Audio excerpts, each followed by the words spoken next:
नमस्कार, मैं हूं आपके साथ मयंक। आज 22 तारीख है। पिछले 12 घंटों के अंदर ईरान, अमेरिका, इजराइल से जुड़े सारे अपडेट मैं आपको बताऊंगा।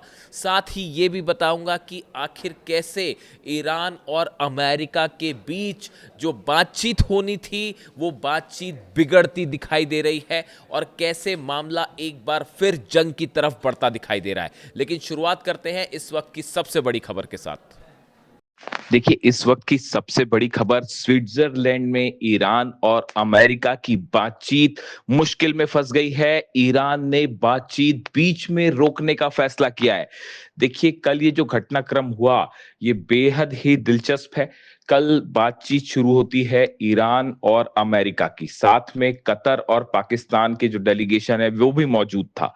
लेकिन बातचीत करीब 80 मिनट के आसपास ही चल पाई थी कि इसी बीच डोनाल्ड ट्रंप का एक बयान आया और उस बयान के बाद ईरान ने बातचीत के टेबल को बीच में छोड़ दिया और अब्बास अराक्ची और गलीबाफ साहब उठकर चले गए। देखिए, ये सब कुछ कैसे हुआ। कल जब बातचीत चल रही थी, इसी बीच डोनाल्ड ट्रंप का बयान आया। डोनाल्ड ट्रंप ने कहा कि ईरान अपने सहयोगी हिजबुल्लाह को रोके, वरना ईरान पर पिछले हफ्ते की तरह हमले किए जाएंगे। इस तरह का बयान आया डोनाल्ड ट्रंप की तरफ से। डोनाल्ड ट्रंप ने यह भी कहा कि अगर स्ट्रेट ऑफ हॉर्मूज फिर से बंद किया तो इसका नतीजा बेहद बुरा होगा। अमेरिका पूरे हॉर्मूज पर कब्जा कर लेगा, वहां से टोल भी वसूलेगा और यहां तक कह दिया गया डेलीगेशन के लिए कि वापस नहीं जा पाओगे। अगर हॉर्मूज बंद कर दिया तो वापस नहीं जा पाओगे। इन शब्दों का इस्तेमाल किया डोनाल्ड ट्रंप ने, जिसके बाद ईरान की तरफ से कहा गया कि ये बातचीत के बीच इस तरह की धमकी देना, ये एमओयू का उल्लंघन है, एमओयू के खिलाफ है और ये ईरान का अपमान है। और ईरान की तरफ से ये बात कही गई कि जब तक डोनाल्ड ट्रंप माफी नहीं मांगेंगे तब तक बातचीत आगे जारी नहीं रहेगी। और ईरान का डेलीगेशन बीच में ही बातचीत को छोड़ के, मीटिंग को छोड़ के उठ गया, जिसके बाद बातचीत फिलहाल रुक गई है। देखिए, ये एक ऐसी खबर है जिस पर पूरी दुनिया की नजरें थी कि आखिर बातचीत में क्या निकल के आता है। पहले दौर की बातचीत में क्या कोई तरक्की होगी या नहीं होगी। ईरान की तरफ से साफ कर दिया गया था कि बातचीत में की पहली शर्त ही यही है कि जितने हमले हो रहे हैं लेबनान पर वो रोके जाएं, इजराइल की तरफ से सेना वापस लाई जाए। इसको लेकर बातचीत शुरू हुई थी, लेकिन इसी बीच डोनाल्ड ट्रंप की तरफ से ये धमकी आना कि आप हिजबुल्लाह को रोकिए, वरना फिर हमले होंगे ईरान पर और आप वापस नहीं जा पाओगे। इन शब्दों के इस्तेमाल के बाद ईरान ने अपना स्टैंड साफ कर दिया है कि जब तक डोनाल्ड ट्रंप माफी नहीं मांगेंगे तब तक बातचीत आगे नहीं बढ़ेगी। ये बहुत बड़ा झटका माना जा रहा है इस पूरी बातचीत को लेकर। देखिए, दूसरी तरफ जो है नेतन्याहू की तरफ से भी अहम बयान आया है। कल नेतन्याहू ने एक प्रेस कॉन्फ्रेंस के दौरान ये बात कही और इजराइल के रक्षा मंत्री कार्ड्स की तरफ से भी ये बात कह दी गई है कि लेबनान से इजरायली सेना फिलहाल वापस नहीं आएगी। देखिए, हमलों में कुछ कमी जरूर आई है पिछले 24 घंटे के अंदर, लेकिन सेना वापस नहीं लाई जाएगी, ये बात नेतन्याहू ने भी साफ कर दी है और इजराइल के रक्षा मंत्री कार्ड्स ने भी साफ कर दी है। ऐसे में ये माना जा रहा है कि लेबनान में आगे जो ऑपरेशंस हैं इजराइल के, वो वैसे ही जारी रहेंगे। भले बातचीत कल शुरू होनी थी इसलिए हमले कुछ कम किए गए, लेकिन इजराइल का स्टैंड साफ है कि हिजबुल्लाह के खिलाफ कार्रवाई जारी रहेगी और हमले होते रहेंगे। पिछले 3 से 4 दिनों के अंदर इजराइल की तरफ से जो हमले हुए, उसका करारा पलटवार भी देखने को मिला है। कई इजरायली सोल्जर्स की मौत हुई है, कई टैंक्स तबाह हुए हैं, कई गाड़ियां इजराइल की तबाह हुई हैं। यानी भयानक जंग वाली स्थिति है लेबनान में। अब इन हालात के बीच में देखिए, एक और बड़ा अहम बयान आया है। करीबी है डोनाल्ड ट्रंप के सेनेटर, उनकी तरफ से ये बयान आया। उन्होंने ये बात कही कि आने वाले वक्त में डोनाल्ड ट्रंप जो है वो हॉर्मूज पर पूरी तरह से कब्जा कर सकते हैं और इस अमेरिका जो है वो टोल वसूल सकता है हॉर्मूज से। देखिए, ये बड़ी हैरान करने वाले बयान सामने आए हैं।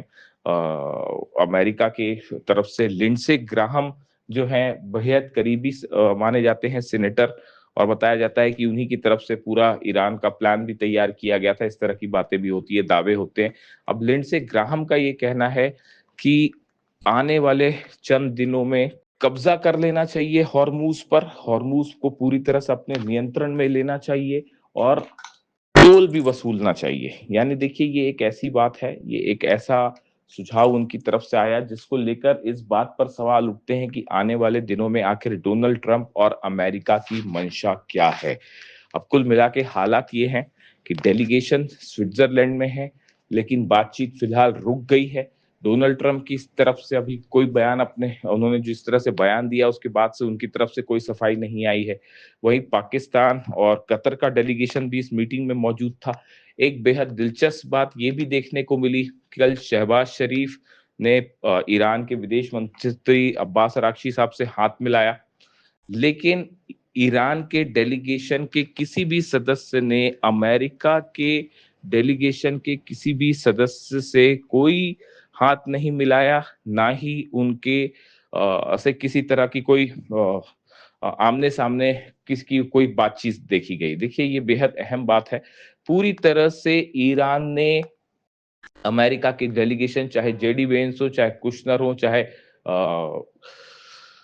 स्टीव विटकॉफ हो, किसी से भी अब्बास अरागची साहब ने हाथ नहीं मिलाया। यानी देखिए, ईरान ने अपना स्टैंड बिल्कुल साफ रखा है स्विट्जरलैंड में भी कि ईरान अपनी शर्तों पर आगे बातचीत करेगा, अपने सम्मान से किसी तरह का कोई समझौता नहीं करेगा, भले अमेरिका चाहे जो कर ले। इसी बीच ईरान की सेना की तरफ से भी बयान आ गया है कि अगर ईरान पर किसी तरह का दबाव डालने की कोशिश की जाती है या किसी तरह से डराने धमकाने की कोशिश की जाती है, तो इन बातचीत को बीच में रोक दिया जाएगा। ईरान की सुप्रीम लीडर और ईरान की सेना की तरफ से इस तरह के संकेत मिल रहे हैं। साथ ही ईरान की सेना के कुछ बड़े कमांडर्स ने यह भी कहा है कि अगर हॉर्मूज में किसी तरह की कोई गुस्ताखी डोनाल्ड ट्रंप करते हैं, तो मिसाइलों से जवाब दिया जाएगा। पूरे हॉर्मूज पर ईरान अपने कब्जे में ले लेगा और एक भी जहाज वहां से फिर नहीं निकल पाएगा। इसके अलावा देखिए, खबरें ये भी हैं कि जो हॉर्मूज का मेन रास्ता है, वहां पर 80 से ज्यादा माइंस बिछी हुई हैं, जिनको हटाना जो है वो सिर्फ ईरान के अलावा ये काम कोई नहीं कर सकता। यानी हॉर्मूज में अभी भी हालात ऐसे बने हुए हैं कि खासा तनाव है। ईरान ने हॉर्मूज को फिर से बंद करने का ऐलान किया है और जिस तरह से धमकियां आई डोनाल्ड ट्रंप की उसके बाद, और लेबनान पे हमले जिस तरह से जारी रहे नेतन्याहू की तरफ से, इजराइल की तरफ से, उसके बाद हॉर्मूज फिलहाल बंद है।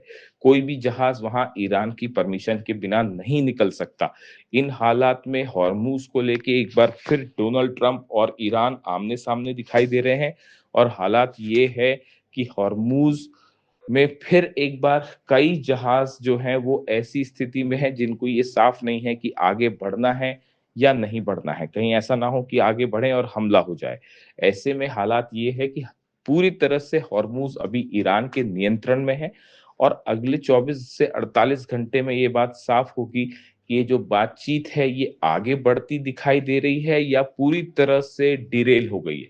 लेकिन फिलहाल ईरान ने एक करारा जवाब दिया है, अमेरिका को जोरदार जवाब दिया है डोनाल्ड ट्रंप की धमकियों को। इन धमकियों से ना ईरान डरा है और ना डरेगा और बातचीत भी अपनी शर्तों पे होगा। अगर जरा भी ईरान का अपमान करने की कोशिश की गई, धमकियां देने की कोशिश की गई, तो बातचीत जारी नहीं रहेगी। इसे ईरान का डोनाल्ड ट्रंप को एक और करारा जवाब माना जा रहा है। अब सबकी नजरें हैं कि आखिर डील का आगे क्या होता है।